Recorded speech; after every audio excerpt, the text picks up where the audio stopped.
Team India face గుర్రం జస్ప్రీత్ బుమ్రా 2024 సంవత్సరానికి గాను ICC test cricketer of the ఇయర్గా ఎంపికైన సంగతి తెలిసిందే.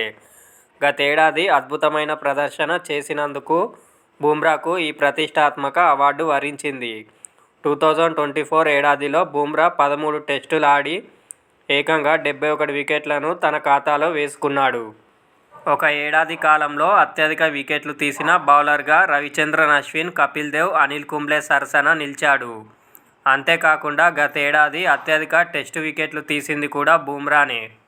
తద్వారా జో రూట్, కామెందు మెండిస్, హ్యారీ బ్రూక్లను వెనక్కు నెట్టి మరీ బుమ్రా ఈ అవార్డును సొంతం చేసుకున్నాడు. ఇక అవార్డుకు ఎంపికైన తర్వాత తొలిసారి బుమ్రా స్పందించాడు. ఐసీసీ ప్రతిష్టాత్మక అవార్డుకు తనకు వరించడం చాలా సంతోషంగా ఉందని బుమ్రా తెలిపారు. ఐసీసీ పురుషుల test cricketer of the year అవార్డుకు ఎంపిక కావడం నాకు దక్కిన అరుదైన గౌరవంగా భావిస్తున్నాను.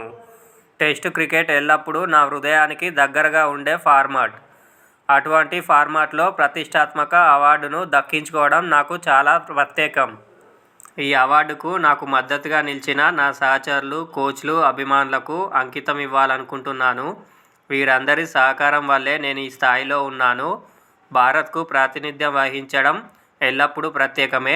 ఈ నూతన ఉత్సాహంతో రాబోయే రోజుల్లో మరింత మెరుగ్గా రాణించేందుకు ప్రయత్నిస్తున్నానని బుమ్రా ఐసీసీకి ఇచ్చిన ఇంటర్వ్యూలో పేర్కొన్నాడు.